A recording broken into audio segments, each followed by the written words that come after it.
whatever. I don't even care. You don't even care. I don't even care one way or the other. All right, fine. Well, anyway, that's our follow-up section. Now we have to get into actual stories. Okay, what was our first one? Oh yeah, It's right there. Death Note. Yeah, oh, I'm hovering over it. And there it is! This is the trailer for the Death Note TV series, and it's live action, and look at all the Death Note. Yes, okay, so what you guys are seeing here is the first commercial for the Death Note live action series that's going to be airing in Japan. As you guys know, as we've covered before, Death Note's kind of been in development hell over here for... Oh, yeah, you're trying to get out of the way of it. Okay. It's kind of been in development hell over here as a movie for years upon years. Different actors, different directors attached to it. Well, Japan's not waiting. They've already made 2 live-action movies and 1 spin-off movie. You know, Death Note, the L Changes the World one, and now we've got this series coming out next month. Yes. Anyway, I like playing with the green screen. Yeah, you're enjoying this thing way too much. But yes, it's going to be premiering on July 5th over in Japan, but the cool thing about it is that Crunchyroll has actually gotten rights to stream it outside of Japan, namely here in the US, right. Canada, Britain, Brazil, Mexico, France, and other countries. So everybody's going to get a chance to watch this thing. Now, the cool thing about it is this isn't a direct translation, not like the maybe some of the movies were, or even the animated series. They've said that they've got a different ending than the other 2, and actually when it comes down to it, and I don't want to get too spoilery because, you know, people still read it, people still watch the other movies, I appreciated the direction that the live-action movies took because it was a lot more compact, not nearly as drawn out, and they really made it a good character piece. Now, the interesting thing about it is, kind of similarly in recent news, China banned... Oh, I finally saw Jiro Sato. Yeah, he's in there. Yeah, okay. Anyway, go ahead. But he's probably not going to be a funny role in there. We'll explain that in a second. But the thing about the series is that more recently in China, they banned Death Note manga and a bunch of other different series for being, you know, against public interest or things of that nature. In several forms, Death Note got banned over here in the States, too, at different schools. Couldn't bring copies of the manga. You couldn't bring your own, like, notebooks with Death Note written on the cover because it was essentially like death threats writing in this notebook. Right. People that you just wanted to die. Like, it's so weird thinking about it because I remember being in college and hearing about when, who was it? It was, Tokyo Pop released it, right? Was it Tokyo Pop? I'm pretty sure it was Tokyo Pop. Yeah, maybe it was Tokyo Pop. You know, just on the back cover of some other manga I was reading, like, Death Note, what is this? Yeah. And just kind of brushing it off. And then as soon as that series hit, everywhere, merchandise, people... Like, it gave birth to so much closet cosplay, because, admittedly, L's costume is the easiest costume really next to a naked titan, if you think about it. Yeah, you couldn't hardly turn a corner at a con without seeing 80 bajillion barefoot women, really. Yeah, dressed as L, but who are all hunched over like this. This is my excuse to eat potato chips. Yes, and I'm gonna drink my coffee like this. And just, you know, be there. And the thing about it is, the popular series, you know, there's always a resurgence. You know, whether it be a live-action series, or a movie, or another series, things like that. Like, it always comes back. What's the Shinigami looks really good. No, admittedly, Ryuk, Ryuk. The death god, the Shinigami that helps, you know, light with his killings, basically, he's on par with the movie version. Yeah, haven't seen him enjoying an apple yet, but I'm sure coming. that's coming. You know yeah. it's coming. So you can tell that a lot of things are going to be real. Like, you can see they've paid attention to quite a lot of detail. It's not like they went in a complete bass-backward direction or anything. No, it still seems to be very much tied to the pacing. At least the core story is there, you know. Yagami Light gets this thing called a Death Note. Ryuk tells him, hey, you write somebody's name down in this, you can kill somebody with it. And then he decides to take justice into his own hands with it. And then the police can't figure out who he is. They call in L, who's this, you know, weird recluse detective to try and figure out who he is, and then it's this cat and mouse game of, oh, my dad works for the cops, I need to lie to him, but still, you know, seek my own brand of justice. And it's still a popular story. I still am very much a fan of the live action movies. The series, you know, you got those. I could take or leave the anime if I'm to be honest with you. I was about to say basically that, because like I never really was a fan of the anime. Because you know, you get those memes out of it. There's the whole. I'm gonna take a potato chip yeah. and eat it. Yeah, the whole scenes where he's trying to hide that he's using the Death Note. I think you and I are the only two people on Earth who care that Jiro Sato is in this movie. And he's this cop right here that just flashed on the screen for a second. And then he's in this other scene where a bunch of cops are sitting at a table. Alright. He's right. No. There! No, behind my head. Yeah, he was that behind guy. your head, yeah.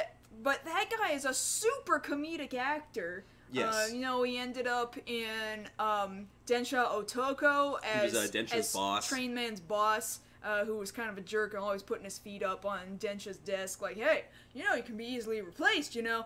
Or he's, perhaps some of you would know him as the Buddha from the Hiro Yoshihiko, which recently got fan subbed within the last couple of years. And I think it was last year they subbed the second series that came out. Yeah, so he's perhaps better known through the. And then I went and specifically searched him out in different series, and he just kind of has the same brand of humor everywhere he goes, where they just kind of sort of roundabout tell him what his lines are, and then he just goes and ad-libs tons of stuff. But the thing about this series in particular, and they're kind of making it known here in the trailer, he's a cop here, and there's not as much wiggle room to be funny in a series like this. Yeah, so I'm like, how's this gonna pan out? Is there gonna be any humor in it? I mean, Ryuk's kind of funny to an extent. Well, Ryuk's got a very dry sense of humor. Yeah. So, you know, I'm not too worried about that. You know, you can also see...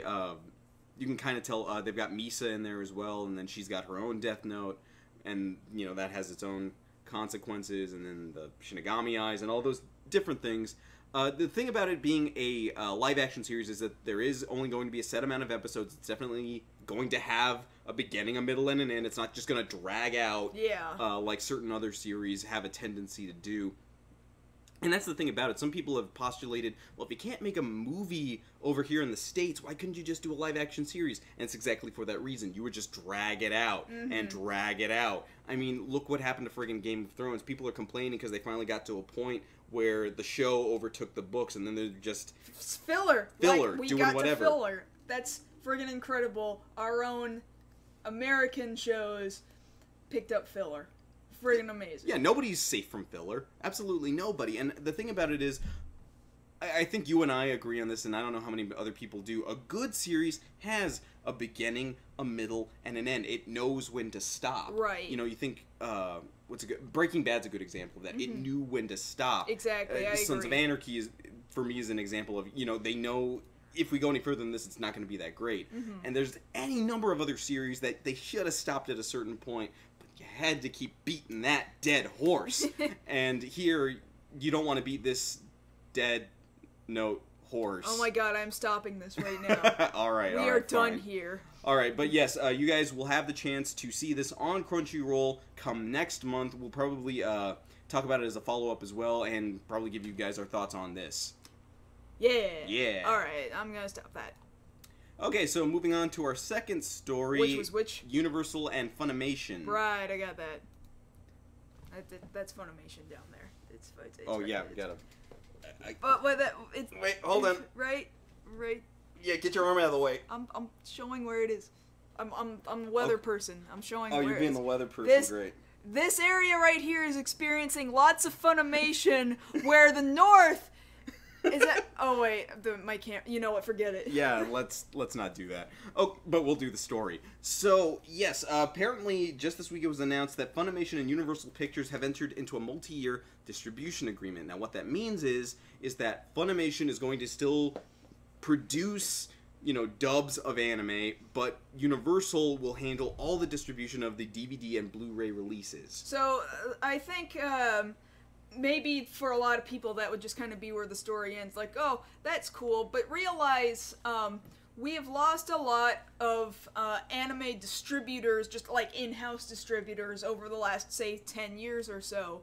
As it stands, ADV went under, and then they had to kind of repurpose themselves under other titles such as Section 23, Right Stuff. Sentai Filmworks was one of them, right? Sentai Filmworks.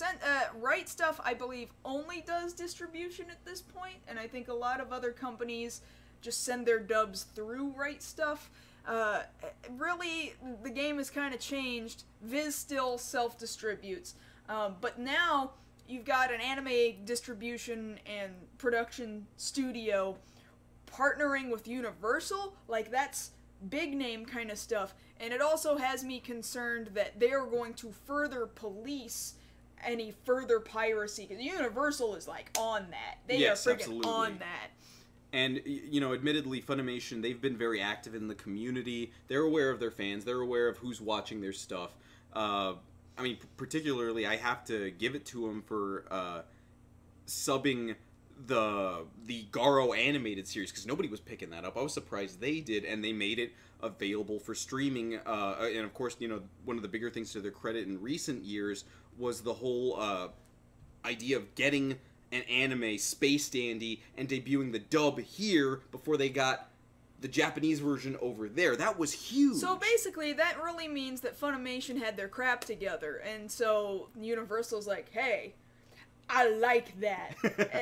And, but it also kind of clearly makes sense because Funimation has licensed a number of properties that NBC Universal Entertainment Japan was already publishing, you know, in Japan. So it just makes sense that that Japanese distribution studio would be like, hey, well, we'll help you distribute in America, too. And I mean, Universal's an American production company, and that's just its Japanese branch. Right, right. So that just plain makes sense, but it also makes me wonder, man, you know friggin' what? What?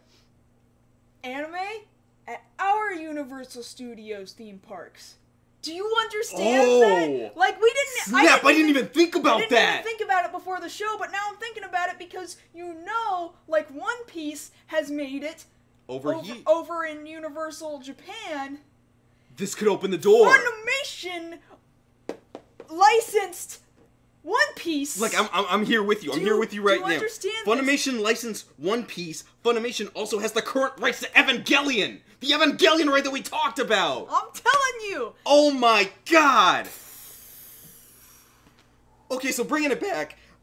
Alright, so yeah, if Universal gets all of this, you know, nice partnership with Funimation, hey, you scratch my back, I'll scratch your back, then yes, they're going to want to expand on that. And the thing about it is, I think part of this agreement comes from a status of, hey, Funimation over here, look at us, Universal, check it out. We're doing great numbers, we're one of the top names in the industry for distributing anime, for getting our names out there, we've got a great fan core.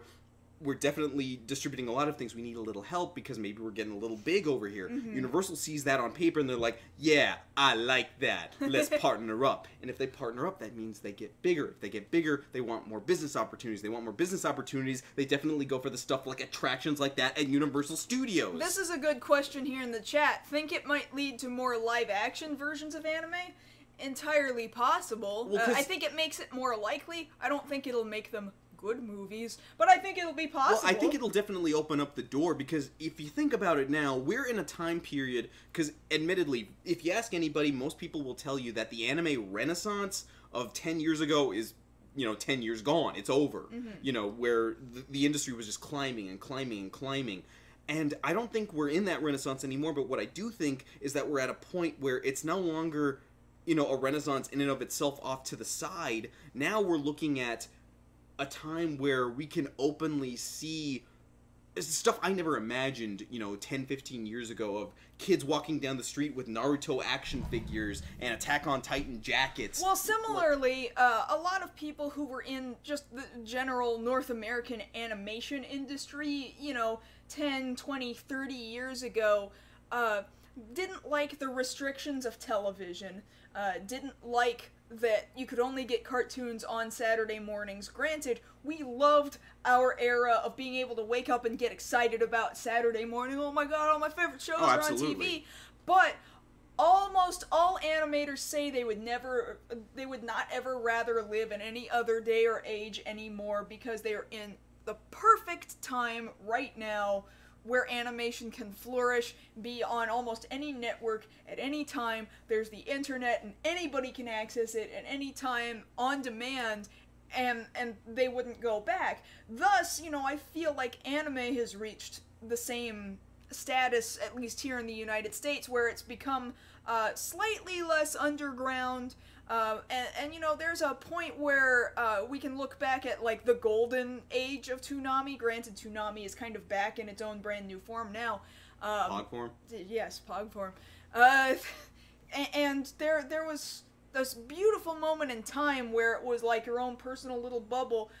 But I feel like most people would say, it's good now, though, and maybe I wouldn't go back. Well, because the thing about it now, and I don't know if I was having this conversation with you or with my brother about it, but I remember back in the day, the original heyday of Toonami, like, it was you and your friends that were into it, and it was just that. It was only that big. Like, if I'm there, drawing in my notebook in high school, Gundam Wing characters, yeah, that was me. You had to kind of keep that, like, people would be like, hey, what are you drawing? Oh, nothing, don't worry about this. Hey, what's going on? Like, you had to, there was still that era of you had to hide it. Kind of a stigma. Yeah, there was a stigma to it. Whereas now, you go into Walmart, you can get friggin' One Piece, Utena, Dragon Ball, whatever you want there, and nobody thinks twice about it. Or if you've got, like, an anime phone charm, it's like, oh, hey, that's anime, that's cool. Like, now it's acceptable. So perhaps, not fully 100. So. It's more so acceptable. I don't think it's all the way there, like, this is normal. I don't think anybody's gonna say that, but I think a lot more people are more open-minded about it. Definitely more than there used to be. And the thing about it that I'm thinking, too, is, in addition to, not just the attractions there, now I'm thinking about it, Universal and Funimation. Funimation has the rights to Attack on Titan. Yes. And Funimation has done live-action movies as well. I don't doubt for a second that they'll try and bring it over here, because you think about it, they've got Dragon Ball Z. Both Dragon Ball Z movies got the dubs over here almost within the same year. Right. Definitely this one with the Frieza movie coming over. We're getting that at the end of the summer. So more than likely, like, that'll put pressure on for an American version of Attack on Titan. Perhaps so, yeah. Or if not, maybe Funimation will work it out, have some kind of a Fathom event to show both movies over here. Wasn't there also an Attack on Titan event thingy at Japan's Universal Studios? I don't know that it was there, but they had this kind of a survival game. They also had one in LA, remember? Did they? Yeah, we covered that as a follow-up at some point, but it was basically this whole... It's like an hour long, and you work with a bunch of different people in a certain kind of escape scenario. You have to get out of a village before the Titans smash it down. Yeah, that's what I was remembering. Okay. That would be an interesting thing for somebody. Which is now more of a possibility now that I think about it than it used to be. Right.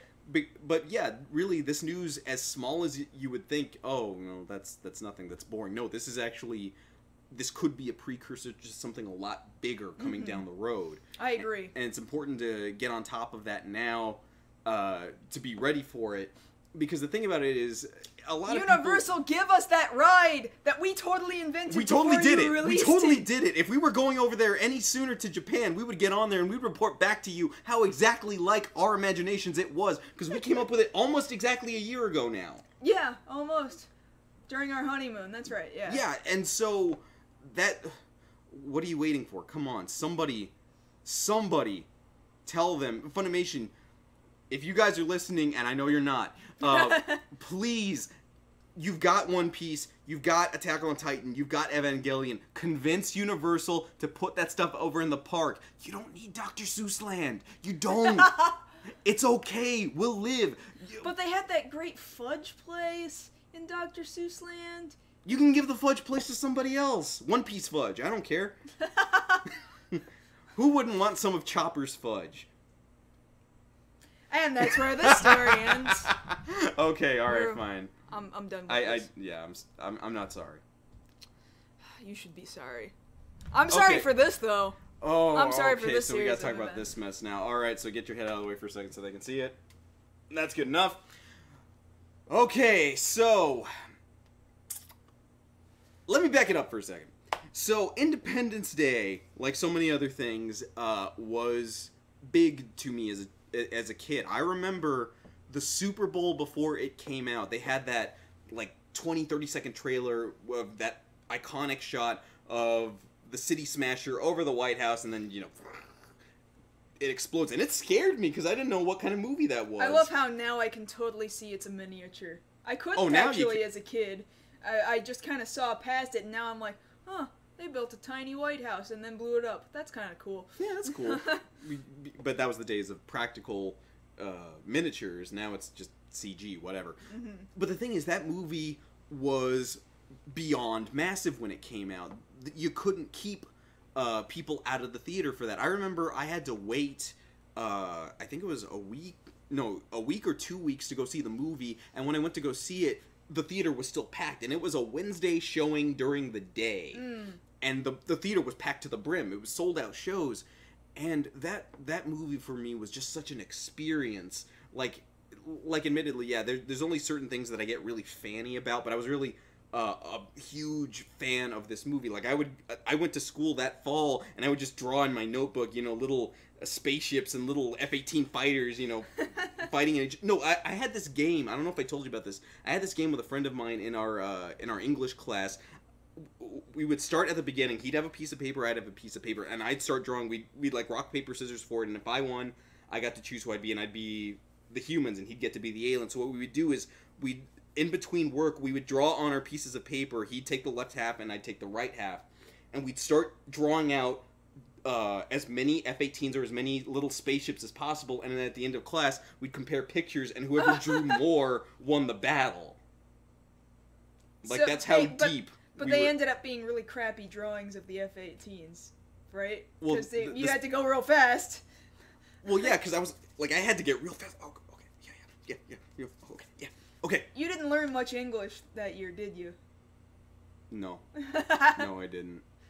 No, I know English. No, I know English. Some people have way with their words. Other people, not halfway. But you know, you just see the cultural impact of that. People were like, oh, wow. Movie studios looked at that movie and they're like, we can blow up the White House? And now every other movie, friggin' 2012, Olympus Has Fallen, like the White House gets now it's passé to us, the White House getting blown up. But you know, that was that movie, and it existed solely to be that movie. They weren't thinking about a sequel back then, although actually that's not true. Some people speculated that there was going to be a sequel, because I remember reading old movie magazines back in like 97 where they were postulating, oh, are they going to make a sequel? Yeah, they're going to make a sequel. And I remember reading it as a kid and being like, that sounds like the dumbest thing you could ever do. Because they say in the movie, yeah, they move their whole civilization, emphasis on whole, to different planets, suck up their resources, and then move on to the next one. And you guys kind of blew up all of them. That was everybody. End of the story right there. Yeah, that's it. We're done. We're cool. That's the story. But now you got this crap. Independence Day Resurgence. Which we've talked about before under just simply the name Independence Day 2. But during the stream, which was just a few days ago... Monday night. On Monday night, they announced, oh, well, this is the title of it. It was so stupid the way they announced it, too, because they had the director come out on stage. And then they say... Alright, it's time for the reveal. We can now say that the name of the movie is Independence Day Resurgence, and now we'd like to show you this clip. And the clip is just space, and then the title fades in like, Independence Day Resurgence. Like, maybe that should have been the reveal rather than them saying it first. Yeah. And then that was the whole clip. There was literally nothing else to admittedly, show. I was at work and I had you watch it, but now the clip is available online, the whole 30-second... Not 30-second. I wish it was 30 seconds. The 30-minute stream, and it's crap. It's not the fact that it's only 30 minutes, for one thing, like, that, and whoever was doing the audio engineering... Needs to be fired. Should be fired and should go back to school for audio engineering, because everybody's microphones were too quiet. The Independence Day theme, like, playing over people's entrance was way, way, way too loud, and then suddenly it'll just like cut out. Yeah. No fade out, it just cuts. And just, I couldn't hear the names of all the actors being introduced as they were walking through the admittedly impressive looking 3-panel door that opens up 2 doors here and 1 on top going. Wait, here. Yeah, like there that, as all this dry ice is billowing out of the door. Which, sure it wasn't just a smoke machine? It looked like dry ice. I Yeah, don't it could know. It would have to be a lot of smoke machines. A lot of. It's probably a lot of smoke. And bright white lights. And then they sit down on the stage, this whole row of actors, and they were all so very awkward. And it was like nobody briefed them on what it was they could and could not say. In fact, some of them were even like, well, I'm not sure how much I'm allowed to tell you, so I'm just going to say as much as I think is okay while kind of dancing around the subject, and please somebody stop me if I'm saying something I'm not supposed to say. And I'm like, who let you come out here like this? Well, 'cause, this like, is so bad. It's not very fair to them, but I have to think back to friggin' Star Wars Celebration and all those press conferences that were streamed, and you think when they had the Force Awakens cast show up on stage, and they had, such a good MC and James Arnold Taylor there, coaching them through what they could and couldn't say. Like, he had been briefed too. Like, this guy knew what to say and what not to say. Like, okay, so, what was it like working with so-and-so? Or, what's your favorite memory from working? No, this was not that. This was very, like, high school date awkward. So you like stuff? There's stuff in this movie? Now, granted, that set looked kind of cool. It looked alright. Because that's where this conference took place, was actually physically on the filming set of Independence Day Resurgence. Yes. Which I believe had just started that day. For filming, yes. For They've filming. been filming for a while. And some of those actors hadn't even filmed at all yet. They wouldn't start for another 3 days, some of them would say. But then you bring out, why am I thinking of his Jurassic Park name, Ian Malcolm? Jeff Goldblum? Yes, Jeff Goldblum. So they bring out Jeff Goldblum, and the worst thing you could possibly do is ask Jeff Goldblum a question. Any question. Any question, because he's not going to stop. Now, granted, he had fantastic descriptions when he got asked, so, what is your role in this film? Like, he described not only his role in the film, but basically the entire premise of the film. You know what? Okay, good for him. He now leads this operation of, the whole world against alien intruders, and a good portion of this takes place on the moon. There's some kind of moon base, and they've got some kind of moon buggy tank thing that they're really impressed with. And, well, because the thing about it is now we have a synopsis that's a little more informative than we used to have for this movie, which I'll go ahead and read right now. Independence Day was just the beginning. We always knew they were coming back. After that film redefined the event movie genre, this movie delivers a global spectacle of unimaginable scale. Using recovered alien technology, the nations of Earth have collaborated on an immense defense program to protect the planet. But nothing can prepare us for the aliens' advanced and unprecedented force. Only the ingenuity of a few brave men and women can bring our world back from the brink of extinction. Now, the thing to take from that, and, they had a couple of... they look more like props. I don't know how much of them are actually practically usable, but they had some equipment there, or really the vehicles that they're using. This thing called a moon tug, which kind of looks like Faye Valentine's ship from Cowboy Bebop. It's this little... They say it figures very heavily into the plot. It's this little, like... Well, actually, you know what it's shaped like? If I had to really think about it, it's shaped like the Cloverfield monster. What? That little robot thing. It's shaped like the Cloverfield monster. The robot thing is shaped like the... I don't see it. I'm afraid I don't see it. I'm telling you, it's shaped like the Cloverfield Whatever monster. you say. In any case, they interview every one of the actors, some of which have very few things to say. They get to Brett Spiner, who, in the previous film, was Dr. Oaken. Was Dr. Oaken, a scientist who we all assumed looked pretty friggin' dead. Yeah, he's pretty dead, because, you know, if you remember the original movie, it's that, really, that scene freaked me out so bad as a kid. But, you know, he's there, he's got the alien's tentacle wrapped around his throat, and he's up there against the glass. Release me.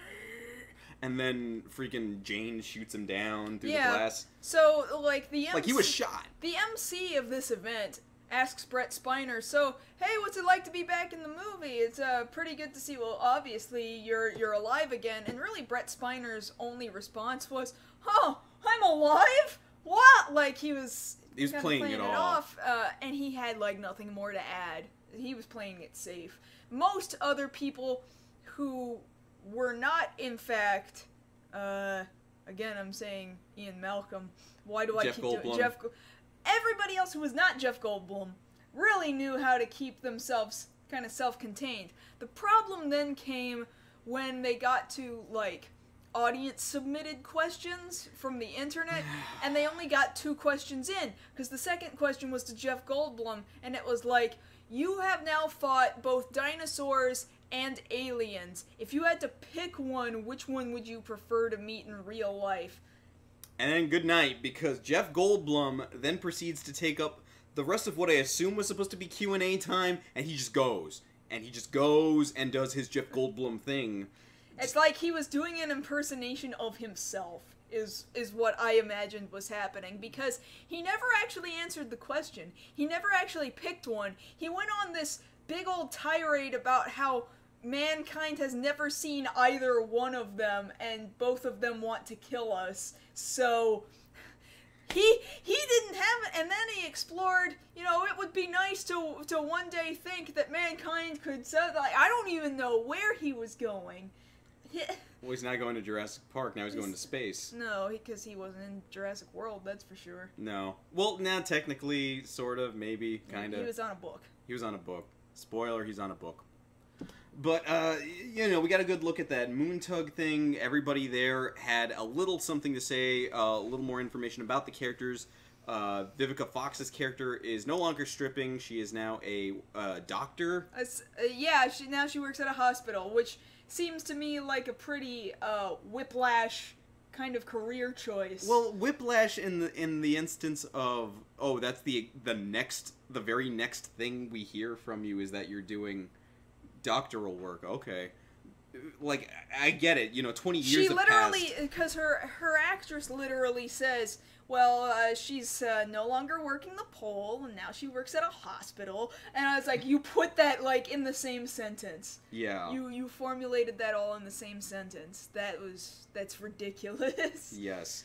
No, there is no Will Smith, only the son character. Dylan. Of Will Smith's character.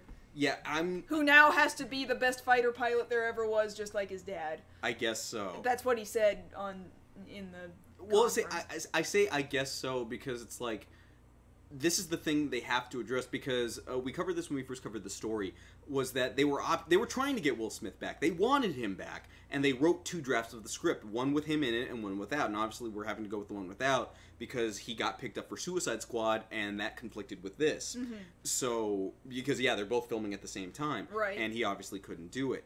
So the thing about it is they're going to have to explain where just about every other character, save for Jeff Goldblum's in-movie ex-wife, only her and Will are the only 2 characters who don't show up again. Mm-hmm. Everybody else more or less comes back. I mean, even they got friggin' David Levinson's dad back, yeah, played by Judd Hirsch, and it's gonna be interesting to see how they dance around that. Like, how come he's the only one back? He died. $5 says he died. Like, the aliens came back, or something stupid happened to him. He got some sort of whatever they come up with, I'm gonna laugh at. Mm-hmm. It's gonna take a lot to convince me why Will Smith... It's gonna be a deadbeat dad. How is he gonna be a deadbeat dad? He saved the Earth. How can you go from saving the Earth to deadbeat dad? Oh no, got real depressed that the Earth was in shambles. I don't know. Nah, I don't buy that. Like, what? See, that's the thing. I don't buy any story that they could come up with, though. That's the problem. Because they have to explain why he's not there, and he's got to be dead. like it's a guarantee going into that movie or until we get a first trailer, he's probably dead. A guarantee, probably. Definitely probably. Definitely probably. Well, which one is it? No, it's definitely probably. The thing about it is, you can see some of the technology they're using here. They've taken basically an F-18 and they've added pieces on there to the F-18 that are obviously supposed to be alien technology. And I'm looking at it and I'm like, that was the best you could do? Like, you've had 20 years to work on this. It looks very tacked on. Mm-hmm. Like they didn't spend too much time in the design phase for these vehicles. And I imagine they have one there for the press conference, but I imagine there's going to be like whole fleets of these things worldwide. I'm sure, yeah.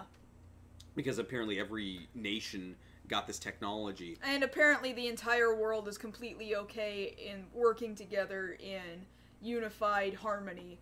Which, quite frankly, despite the fact that there is a greater problem, I highly doubt.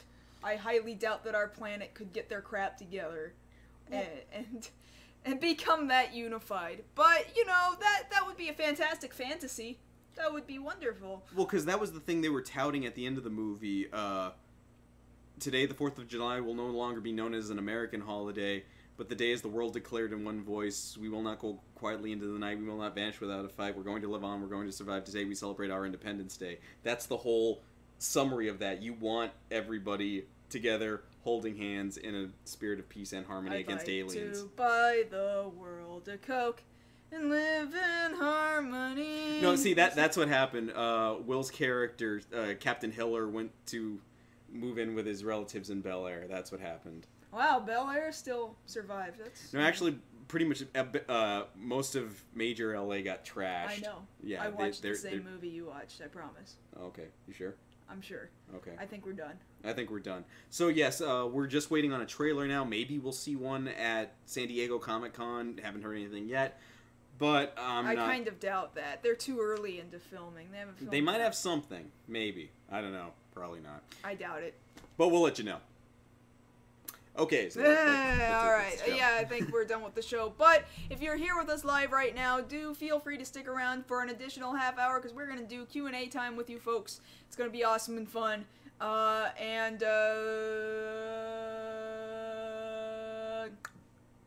good? Yeah, I'm good. Okay. In other cases, if we're not on this stream, you can always talk to us during the week on Twitter. I'm at Josh Knight First. And I'm at Mars Girl. And that being said, that's been this episode of Beyond the Black Rims. We'll see you guys next week. Good night.